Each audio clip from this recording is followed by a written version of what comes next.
So hello good morning everyone. तो चलिए शुरू करते हैं आज की क्लास, ठीक है। अभी तक हम इस क्लास में करंट अफेयर्स और प्रीवियस क्लास का करंट अफेयर्स और उससे रिलेटेड स्टैटिक जीके करते थे, ठीक है। तो अब हम नेक्स्ट क्लास से इस पे हम मैपिंग वाला सेक्शन भी इंक्लूड करेंगे ताकि आप लोगों के समय का सदुपयोग हो सके, ठीक है। तो चलिए शुरू करते हैं।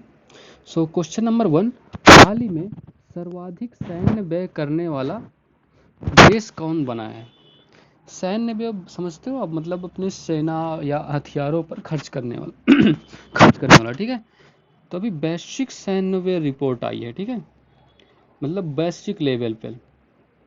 तो सैन्य व्यय का मतलब आप समझ गए हो, ठीक है।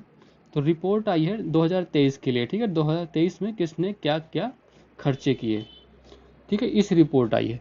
और ये रिपोर्ट पहली बार जारी कौन करता है, आपने सिप्री नाम सुना होगा, ठीक है, SIPRI, ठीक है, ये नाम सुना है आपने।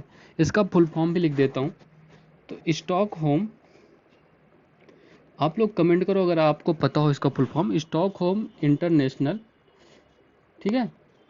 तो स्टॉक होम इंटरनेशनल, और क्या है इसका आगे, Stockholm international peace research institute, ठीक है। तो ये इसका फुल फॉर्म है, इसको भी आप नोट कर लेना, ठीक है। तो इंस्टीट्यूट, तो Stockholm international peace research institute SIPRI का फुल फॉर्म है। और इसकी स्थापना भी बता दो लगे हाथ, 1966 में इसकी स्थापना हुई थी और यह एक अंतर्राष्ट्रीय संस्था है, ठीक है। तो ये भी नोट कर लेना आप। तो वैश्विक सैन्य व्यय रिपोर्ट 2023 अभी किसने जारी किया, हाल में सिप्री ने जारी किया। और इस रिपोर्ट के अनुसार टॉप 3 कौन से हैं, टॉप 3 कंट्री कौन सी हैं। पहले नंबर पे तो USA है आपका, ठीक है। सेकंड नंबर पे कौन है, सेकंड नंबर पे चीन। और USA चीन है तो रूस भी होगा, ऑब्वियस सी बात है। और अपना भारत कौन से नंबर पे है, भारत चौथे नंबर पे है, ठीक है। तो भारत फोर्थ नंबर पे है, ये भी आपको याद रखना है। तो टॉप पे कौन है, टॉप पे USA है, फिर चीन है, फिर रूस है, और चौथे नंबर पे भारत का स्थान है। भारत ने कुल मिला के 83.6 बिलियन डॉलर खर्च किए, ठीक है। इतना पैसा भारत ने खर्च कर दिए किसमें, सैन्य व्यवस्था में, ठीक है। और 2023 में 2023 में टोटल वर्ल्ड में कितना खर्चा हुआ, 2443 बिलियन डॉलर, ठीक है। इतनी ये वैल्यू हुई, आपको ये याद रखने की जरूरत नहीं है, बट आपको एक पता होना चाहिए आंकड़ा, ठीक है। तो भारत ने 83.6 बिलियन डॉलर अपनी सैन्य व्यय में खर्च कर दिया, ठीक है। और भारत वर्ल्ड में चौथे नंबर पे है, टॉप पे कौन है, USA है टॉप पे, तो ये भी आपको याद रखना है। अच्छा, तो सबसे ज़्यादा एक एक डाटा और है, नाटो के जो सदस्य हैं ना, नाटो के सदस्य या मेंबर इन्होंने 55% खर्चा किया,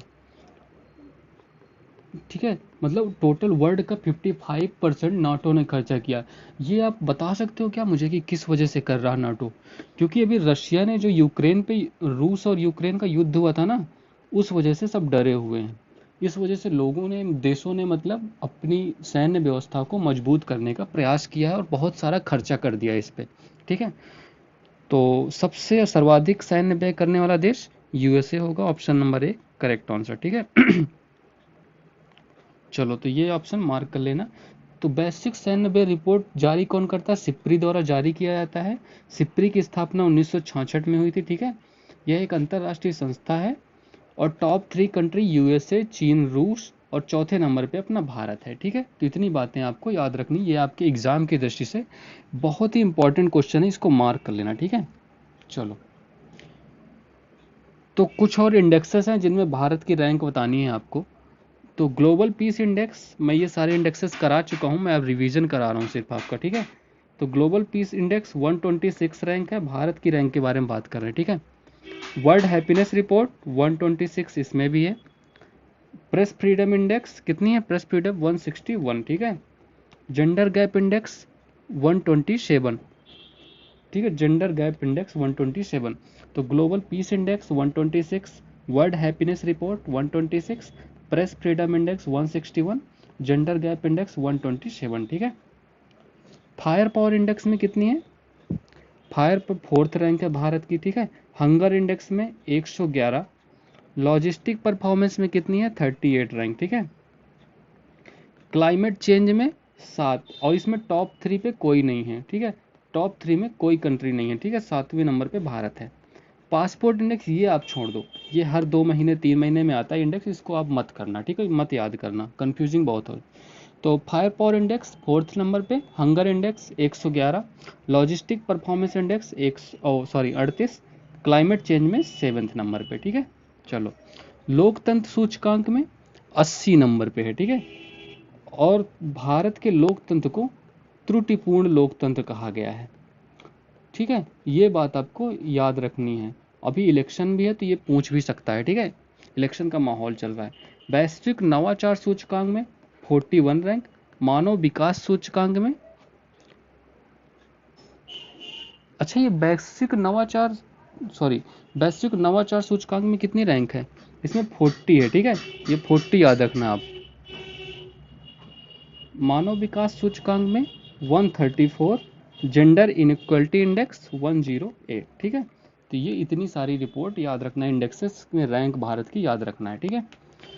तो चलो नेक्स्ट क्वेश्चन करते हैं। हाल ही में चर्चा में रहा माउंट एरेबस ज्वालामुखी कहाँ स्थित है? पहली बात तो ये बताओ, माउंट एरेबस को आपने न्यूज़ में सुना है? ये चर्चा में क्यों है, पहले ये बताओ। जानते हो इसमें ये सक्रिय ज्वालामुखी है, इससे क्या निकल रहा है प्रतिदिन? क्रिस्टलीकृत स्वर्ण निकल रहा है, सोना, स्वर्ण, धूल और धुआं निकल रहा है, ठीक है। इससे प्रतिदिन धूल एंड गैस के रूप में सोना निकल रहा है। कितना निकल रहा है? इतना निकल रहा है कि प्रतिदिन की वैल्यू $6000 उसकी कीमत लगाई जा सकती है। ऐसा ऐसा नहीं है कि ये पहला ज्वालामुखी है जिससे सोना निकल रहा है, पहले भी निकलते हैं, ज्वालामुखी से अक्सर सोना निकलता है, बट ये पहली बार ये घटना हो रही है कि क्रिस्टलीकृत फॉर्म में, क्रिस्टल फॉर्म में पहली बार निकल रहा है, ठीक है। पहला ये ज्वालामुखी है जिससे क्रिस्टलीकृत फॉर्म में सोना निकल रहा है, और $6000 कीमत है डेली के, जितना डेली निकल रहा है ना, उसकी अगर बेचा जाए या कीमत लगाई जाए तो $6000 होगा, ठीक है। तो इस वजह से ये माउंट एरेबस चर्चा में बना हुआ है। और ये है कहाँ? ये अंटार्कटिका में है, ठीक है। अंटार्कटिका के कौन से आइलैंड पे है? रॉस आइलैंड करके नाम है, और रॉस आइलैंड इसी ज्वालामुखी कारण इसका नाम रॉस आइलैंड, ये इसी से बना ही है, ठीक है, इसी ज्वालामुखी से। तो अंटार्कटिका में ये स्थित है, और ये सक्रिय ज्वालामुखी है, ये तो आपको पता ही चल गया है, सक्रिय ज्वालामुखी है, ठीक है। और ये दक्षिणतम है, अंटार्कटिका में साउदर्न मोस्ट में स्थित है, ठीक है। तो ये बात भी आपको याद रखनी है। तो कहाँ स्थित है माउंट एरेबस ज्वालामुखी? अंटार्कटिका, ठीक है। Option number C correct answer होगा, ये मार्क कर लेना आप। चलो, तो ये देखो माउंट एरेबस है, ये देखो स्वर्ण के कलर का है ना, ये जो सारा ये सोना ही निकल रहा है, गोल्ड रस वोल्केनो इन अंटार्कटिक, ठीक है। तो वोल्केनो के बारे में इसकी स्ट्रक्चर जान लो कुछ। देखो कुछ ये मैग्मा है जो सरफेस के नीचे होता है, ठीक है, और ये जो मैग्मा चट्टानों पे फंस जाता है, ठीक है, इसको लोकोलिथ कहते हैं, ठीक है। और ये जो पूरी ये नली की टाइप का है ना, इसको क्या कहते हैं? बेंट के नाम से जाना जाता है, ठीक है। ये शब्दावली एग्जाम में पूछा जाता है। और ये जो ऊपर गोल गोल छेद होता है ना, ये होल होता है, इसको क्रेटर के नाम से जाना जाता है। और ये आइस क्लाउड से मतलब ऊपर धुएं के बादल बन जाते हैं, ठीक है। और सिल, ये जो इस तरह की पट्टियाँ होती हैं जिसमें लावा भरा होता है ना, इनको शिल कहते हैं, ठीक है। इतनी शब्दावली याद कर लो, बाकी ये लावा फ्लो, लेयर ऑफ ऐश, ये सब आपको पता ही है, ठीक है। चलो ठीक है, निम्नलिखित ज्वालामुखी कहाँ स्थित है? मोना लोवा, ये सब अभी न्यूज में चर्चा में बने हुए हैं, इस वजह से मैंने इनको ऐड किया है, ठीक है। तो मोना लोवा और किलौआ ज्वालामुखी दोनों हवाई द्वीप पे हैं। हवाई द्वीप किस देश के अंतर्गत आता है यही बता दो? ये यूएसए के अंतर्गत आता है, ठीक है। अलास्का से लगा हुआ, ये आपको याद है, ये जो कनाडा के बगल से अलास्का है, यहाँ ये हवाई द्वीप ऐसे स्थित है, ठीक है। अलास्का ये यूएसए के अंतर्गत आता है। विसुवियस कहाँ है? विसुवियस इटली में है, ठीक है। विसुवियस इटली में। बैरन, ये भारत का एकमात्र ज्वालामुखी है जो सक्रिय है। कहाँ स्थित है ये? अंडमान एंड निकोबार द्वीप समूह में स्थित है, और ये भारत का एकमात्र सक्रिय ज्वालामुखी है, ठीक है। बैरन, बैरन द्वीप। क्राकातोआ, क्राकातोआ कहाँ है ये बताओ? क्राकातोआ इंडोनेशिया, ठीक है। तो क्राकातोआ इंडोनेशिया। लाकी लाकी, ये भी इंडोनेशिया है, ठीक है। लाकी लाकी और मेरापी भी इंडोनेशिया में ही स्थित है, ठीक है। तो ये क्राकोतोवा, लाकी लाकी, मेरापी तीनों इंडोनेशिया। एटना, एंटनी नहीं है यार, क्या छापते हो भाई यार तुम लोग। एटना, एटना कहाँ है, ये भी इटली में स्थित है, ठीक है। स्ट्रोम्बोली, इसके बारे में बताओ। ये भूमध्य सागर में है और इसको भूमध्य सागर का क्या कहते हैं बताओ। भूमध्य सागर, ठीक है, इसको कुछ कहते हैं भूमध्य सागर, वो आप कमेंट करके बताओ, मैं नहीं बता रही है, आपका होमवर्क है, ठीक है। चलो नेक्स्ट क्वेश्चन करते हैं। क्वेश्चन नंबर 3, हाल ही में सोडियम आयन बैटरी किसने विकसित किया। तो अभी हाल ही में सोडियम आयन बैटरी का विकास हुआ, इसकी विशेषताएं क्या हैं ये बताओ। पहले पहले तो ये उच्च शक्ति वाली है, मतलब इसमें काफ़ी सारी पावर है, हाइब्रिड बैटरी है, ठीक है। उच्च शक्ति वाली हाइब्रिड सोडियम आयन बैटरी इसको कहते हैं, ठीक है। और इसको विकास किसने किया था अभी हाल ही में। हाल ही में साउथ कोरिया ने, तो साउथ कोरिया ने इसको विकसित किया है, ये आपको याद रखना, साउथ कोरिया ने, ठीक है। और इसकी विशेषता क्या है, तेज चार्ज होती है, मतलब कुछ सेकंड में चार्ज हो जाती है, कुछ सेकंडों में चार्ज हो जाती है। लिथियम आयन बैटरी के बारे में सुना होगा आपने, उससे बहुत ज़्यादा स्पीड में चार्ज होती है, ठीक है। लेकिन इसके ड्रॉबैक है, इसका यूज 5000 बार ही किया जा सकता है, 5000 टाइम्स चार्ज एंड डिस्चार्ज किया जा सकता है इसको, ठीक है। और जबकि लिथियम आयन को कितनी बार किया जा, लिथियम आयन बैटरी को, लिथियम आयन का कमेंट करो, ये 8 के से 10 के बाद बीच में, मतलब दुगुना इफिशियंसी है लिथियम आयन बैटरी की, लाइफ है, ठीक है। तो लाइफ कम है, 5000 बार ही इसको चार्ज या डिस्चार्ज किया जा सकता है, ठीक है। और साउथ कोरिया ने अभी हाल ही में इसका विकसित किया। साउथ कोरिया की कैपिटल क्या है ये बताओ, और इसकी करेंसी क्या है। तो दोनों चीज़ बताओ, कैपिटल है इसकी सियोल, ठीक है, साउथ कोरिया कैपिटल सियोल है, और करेंसी वॉन है, ठीक है, ये याद रखना आप। जापान की करेंसी कौन है, एन करेंसी है, ठीक है, जापान की। चलो, तो हाल ही में सोडियम आयन बैटरी किसने विकसित किया, South Korea. Option number C mark कर लेना, ठीक है। तो ऑप्शन नंबर सी मार्क कर लो इसको, ठीक है। चलो, तो ये देखो, सोडियम आयन बैटरी और लिथियम आयन बैटरी में कुछ डिफरेंसेस है, इनको देख लो आप। उपलब्धता, सोडियम लिथियम की तुलना में 500 से 1000 गुना अधिक प्रचुर मात्रा में उपलब्ध है। तो मतलब सोडियम ज़्यादा लिथियम की तुलना में अधिक उपलब्ध है अपने पास, ठीक है। लिथियम के स्रोत कुछ देशों तक ही सीमित हैं। फुल चार्ज में समय तेजी से चार्ज होती है, धीमी चार्जिंग होती है, ठीक है, यहाँ भी इसने बाजी मार ली। सुरक्षा, ये सुरक्षित है क्योंकि इसमें आसानी से विस्फोट नहीं होता तथा ये आग भी नहीं पकड़ती। कम सुरक्षित, आग लगने या विस्फोट होने का खतरा बना रहता है, ठीक है, तो इसमें भी इसने बाजी मारी। परिचालन एवं उपयोग, अधिक तापमान रेंज में भी काम करती है, अधिक तापमान रेंज में काम नहीं करती, ठीक है, मतलब टेम्परेचर ज़्यादा होने पे ये सोडियम आयन काम करेगा, बट लिथियम आयन फेल हो जाएगी। उपयोगिता, इनका उपयोग लघु और बड़े पैमाने में ऊर्जा भंडारण प्रणालियों में किया जा सकता है। पोर्टेबल उपकरणों में, इलेक्ट्रिक वाहनों के लिए उपयुक्त है। तो ईवी में अभी जो इलेक्ट्रिक व्हीकल है उसमें लिथियम आयन बैटरी का उपयोग कर रहे हैं हम लोग, ठीक है। चलो, तो ये आपने डिफरेंसेस देख लिए ना। चलो नेक्स्ट, ये कुछ प्रमुख हैं, इनके नाम बताइए आप लोग। ये सब हाल ही में अपॉइंटेड हैं, ठीक है। तो अभी हाल ही में नौसेना के प्रमुख पद पर कौन अपॉइंट हुए हैं, दिनेश कुमार त्रिपाठी जी। तो दिनेश कुमार त्रिपाठी जी नौसेना के प्रमुख पद पर अपॉइंट हुए हैं अभी, ठीक है। लोकपाल अध्यक्ष कौन बने हैं, अजय माणिक राव। ये सब आपको याद होने चाहिए मुँह जवानी, मैंने बहुत बार कराया है इनको। चुनाव आयोग के सदस्य कौन कौन है, 2 सदस्य हैं, ठीक है, हेड नहीं। चुनाव आयोग के 2 सदस्य जो हैं लेटेस्ट बने हुए हैं, ज्ञानेश एंड सुखविंदर। और हेड कौन है चुनाव आयोग के, वो कमेंट करके बताओ आप। तो ज्ञानेश और सुखविंदर जी 2 चुनाव आयोग के सदस्य बने हैं। वित्त आयोग के अध्यक्ष कौन है, अरविंद परगंडिया, सॉरी, ठीक है, अरविंद पनघड़िया। तो अरविंद पनघड़िया जी वित्त आयोग के अध्यक्ष हैं, और ये नीति आयोग के पहले उपाध्यक्ष हैं, ठीक है। नीति आयोग जो था ना, फर्स्ट उपाध्यक्ष, तो ये भी याद रखना है इनके बारे में। एनसीएससी के अध्यक्ष कौन है? किशोर मकवाना जी। ये तो मैंने बहुत बार बताया है आपको, ये तो याद होगा। ठीक है। तो नौसेना के प्रमुख पद पर दिनेश कुमार त्रिपाठी जी, लोकपाल अध्यक्ष अजय माणिक राव, चुनाव आयोग के सदस्य ज्ञानेश और सुखविंदर, वित्त आयोग के अध्यक्ष अरविंद पनघड़िया, एनसीएससी के अध्यक्ष किशोर मकवाना जी। ठीक है, चलो नेक्स्ट क्वेश्चन करते हैं। क्वेश्चन नंबर 4, हाल ही में उपग्रह प्रौद्योगिकी दिवस कब मनाया गया? ये बताओ, उपग्रह प्रौद्योगिकी दिवस, इसके बारे में आपको सुना है आपने कभी? अप्रैल में ही मनाया जाता है, अभी लेटेस्ट में मनाया गया है। ठीक है, तो अभी इसरो ने एक सेलिब्रेशन किया, किस चीज़ का? इसरो ने आर्यभट्ट जानते हो आप? सुना है आपने कभी? आर्यभट्ट की लॉन्चिंग के 50 वर्ष हो गए। ठीक है,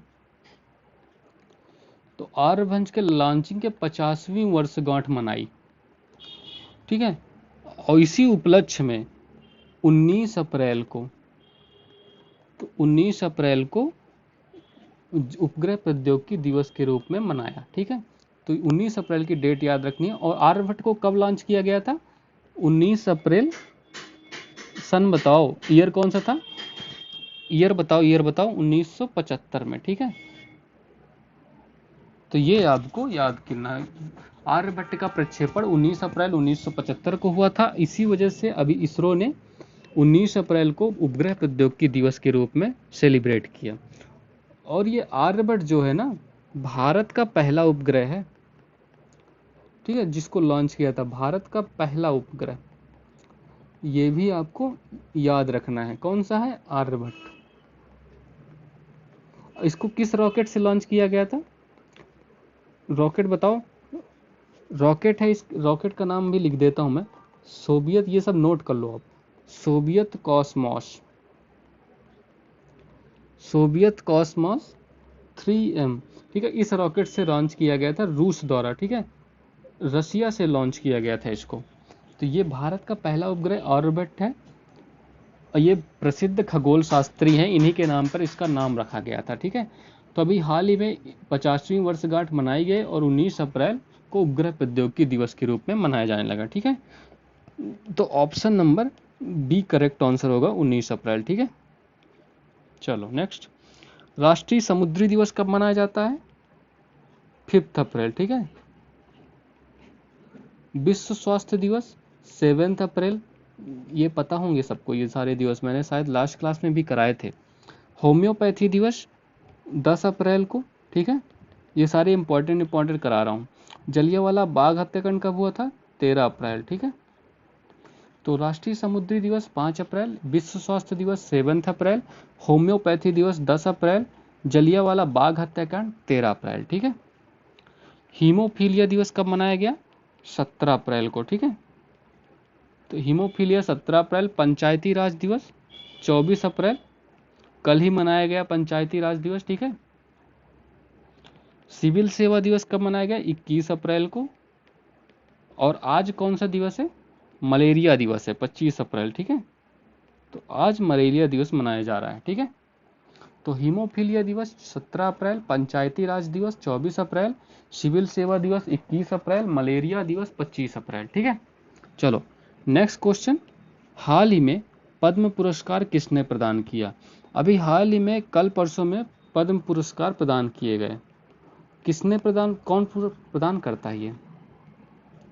तो पद्म पुरस्कार कौन प्रदान करता है? पहली बात तो इनको राष्ट्रपति द्वारा प्रदान किया जाता है। ठीक है, राष्ट्रपति द्वारा कहाँ प्रदान किया था? राष्ट्रपति भवन। ठीक है, तो राष्ट्रपति द्वारा राष्ट्रपति भवन में प्रदान किया जाता है, ये बात भी याद रखनी है आपको। कहाँ गया? और इनकी शुरुआत कब से हुई थी? 1954 से इनकी शुरुआत हुई थी। और इनकी घोषणा कब की जाती है? जो 25 जनवरी 2024 की शाम को घोषणा की गई थी। ठीक है, और अभी इनको प्रदान किया गया है। ठीक है, तो कुल मिला के कितने लोगों को प्रदान किया गया था बताओ? 132 लोगों के नाम की घोषणा हुई थी। ठीक है, और ये बताओ ये कितने प्रकार के होते हैं? मैं 3 प्रकार के होते हैं, तीनों के नाम लिख रहा हूँ। पद्म विभूषण होता है पहला। ठीक है, दूसरा क्या है? पद्म भूषण, पद्म विभूषण, पद्म भूषण और तीसरा पद्मश्री। ठीक है, तो ये 3 प्रकार के होते हैं। तो अभी कुल मिला के 5 लोगों को पद्म विभूषण मिला है। पद्म भूषण कितने लोगों, 17 लोगों को, और 110 लोगों को पद्मश्री अवार्ड से सम्मानित किया गया है। ठीक है, तो ये याद रखना है। और इसके क्षेत्र कौन कौन से हैं, किस क्षेत्र में दिया जाता है? पहला क्षेत्र हो गया कला हो गया, ठीक है, कला हो गया, चिकित्सा हो गया, आप लोगों को पता हो तो कमेंट करो, चिकित्सा हो गया, साहित्य हो गया, ठीक है, कला, चिकित्सा, साहित्य, शिक्षा और खेल, इन क्षेत्रों में विशेष सेवा प्रदान करने के लिए दिया जाता है। ठीक है, विशिष्ट सेवा के लिए प्रदान किया जाता है। ठीक है, तो अभी हाल ही में पद्म पुरस्कार राष्ट्रपति ने राष्ट्रपति भवन में प्रदान किए। तो ऑप्शन नंबर 1 करेक्ट आंसर होगा। तो मैं नेक्स्ट स्लाइड में बताता हूँ आपको कौन कौन से किनको किनको दिया गया। ठीक है, ये देखो, तो पद्म विभूषण 2024 में किसे दिए गए, सिर्फ यही याद रखना है आपको। पद्म विभूषण के बारे में याद रखिए, बाकी उनको छोड़ दीजिए क्योंकि उनसे ज़्यादा नहीं पूछा जाएगा। हाँ, पद्म विभूषण इसमें मिथुन चक्रवर्ती जी को दिया गया, ये भी याद रखना। तो मिथुन जी को दिया गया, ये नाम याद रखना क्योंकि जाने माने एक्टर हैं, कलाकार हैं। ठीक है, तो श्रीमती विजयामाला बाली कला के क्षेत्र में मिला, तमिलनाडु राज्य की रहने वाली हैं। कोनी देला चिरंजीवी जी को कला के क्षेत्र में आंध्र प्रदेश के हैं, ये रहने वाले। श्री एम वेंकैया नायडू सार्वजनिक कार्य के लिए आंध्र प्रदेश, ये भी रहते हैं। श्री बंदेश्वर पाठक सामाजिक कार्य के लिए बिहार के हैं ये। और श्रीमती पद्मा सुब्रह्मण्यम कला के लिए तमिलनाडु के हैं। इन 5 का नाम आपको याद रखना है। ठीक है, विजयामाला, चिरंजीवी, वेंकैया नायडू, बंदेश्वर पाठक एंड पद्मा सुब्रह्मण्यम। ठीक है, तो इन 5 लोगों को पद्म विभूषण प्रदान किया गया। ठीक है, चलो इनको आप नोट कर लो और वापस बार बार रिवाइज कराऊंगा, मैं आपको याद करा दूंगा इन्हें। ठीक है, चलो कुछ और पुरस्कार हैं, इनके बारे में देखते हैं, इनको किसे प्रदान किया गया। लता दीनानाथ मंगेशकर पुरस्कार अभी हाल ही में अमिताभ बच्चन जी को दिया गया। ठीक है, अमिताभ बच्चन जी को ये पुरस्कार दिया गया। ये पुरस्कार पाने वाले 3rd मेंबर हैं। फर्स्ट कौन है, फर्स्ट पीएम मोदी हैं, और सेकंड कौन है, आशा भोसले जी हैं। ठीक है, तो आशा भोसले, और 3rd कौन हो गए, 3rd अभी अमिताभ बच्चन जी को ये लता दीनानाथ मंगेशकर पुरस्कार प्रदान किया गया। स्वर्ण स्वयं सेवक पुरस्कार किसे प्रदान किया गया, लोकेश मुनि को, लोकेश मुनि जी को स्वर्ण स्वयं सेवक पुरस्कार प्रदान किया गया। जर्मन लोकतंत्र पुरस्कार किसे दिया गया, यूलिया नवलनाया। ठीक है, ये नाम याद रखना है आपको, ये मत सोचना कि यार ये कौन कौन से पुरस्कार, ये एग्जाम में पूछे जाने वाले पुरस्कार हैं। ज्ञानपीठ पुरस्कार किन 2 लोगों को दिया गया, पहले तो रामभद्राचार्य जी हैं और दूसरे कौन है, गुलजार जी। ठीक है, तो इन 2 लोगों को ज्ञानपीठ पुरस्कार दिया गया। साहित्य अकादमी पुरस्कार किसे दिया गया, संजीव जी को। इनके रचना कौन सी है, मुझे पहचानो, मुझे पहचानो रचना के लिए संजीव जी को ज्ञान साहित्य अकादमी पुरस्कार से सम्मानित किया गया। तो लता दीनानाथ मंगेशकर पुरस्कार अमिताभ बच्चन, स्वर्ण स्वयं सेवक पुरस्कार लोकेश मुनि, जर्मन लोकतंत्र पुरस्कार यूलिया नवलनाया, ज्ञानपीठ पुरस्कार रामभद्राचार्य गुलजार जी को, साहित्य अकादमी पुरस्कार संजीव जी को मुझे पहचानो के लिए। ठीक है, तो चलो ये एक फैक्ट और है, इसको भी मैंने ऐड किया क्योंकि ये भी इम्पोर्टेंट था इस क्लास के लिए, तो मैंने इसको ऐड कर दिया। ठीक है, तो हाल ही में दुर्लभ तितली प्रजाति नेप्टिस फिलारा, नेप्टिस फिलारा एक दुर्लभ तितली की प्रजाति है जिसे भारत में पहली बार खोजा गया। ये कुछ ऐसी दिखती है ये तितली, देखो। तो आपको इतना याद रखना है, नेप्टिस फिलारा भारत में पहली बार खोजी गई और ये तितली की प्रजाति है, बस, ज़्यादा कुछ नहीं। यह तितली टेल वैली वन्यजीव अभ्यारण्य में खोजी गई। यह अभ्यारण्य अरुणाचल प्रदेश के लोअर सुबनसिरी जिले में स्थित है। तो टेल वैली वन्यजीव अभ्यारण्य कहाँ स्थित है, अरुणाचल प्रदेश में, ये भी आपको याद रखना है। ठीक है, इसे आमतौर पर लंबी धारियों वाली सेलर के रूप में जाना जाता है। इसके पंखों पर दांत जैसी छोटी छोटी आकृतियां होती हैं। ये देखो, ये छोटी छोटी जो आकृतियां ना दांत जैसी, इनके बारे में बात हो रही है। ये पंख ऊपरी तरफ गहरे भूरे काले और नीचे की तरफ पीले भूरे रंग के होते हैं। आमतौर पर तितली की यह प्रजाति पूर्वी एशिया में पाई जाती है। यह पूर्वी साइबेरिया, कोरिया, जापान, मध्य और दक्षिण पश्चिम चीन आदि में भी पाई जाती है। ठीक है, पर्यावास कहाँ है इसका, सदाबहार वन नदी घाटी के नज़दीक वनस्पति और चट्टान युक्त नदी धाराओं में पाई जाती है। तो नेप्टिस फिलारा तितली की प्रजाति है और टेल वैली वन्यजीव अभ्यारण्य में देखी गई, जो अरुणाचल प्रदेश में स्थित है। बस इतनी 2 लाइनें याद रखनी है आपको, ठीक है। चलो, so that's all for this class. हम नेक्स्ट क्लास से इसमें मैपिंग भी ऐड करेंगे, ठीक है। मैं आपकी कंटेंट के लिए बहुत मेहनत कर रहा हूँ, सो आपका टाइम वेस्ट नहीं होना चाहिए इस क्लास करने के बाद, तो आपके लिए ही कर रहा हूँ, ठीक है। तो चलिए, have a good day and thank you everyone.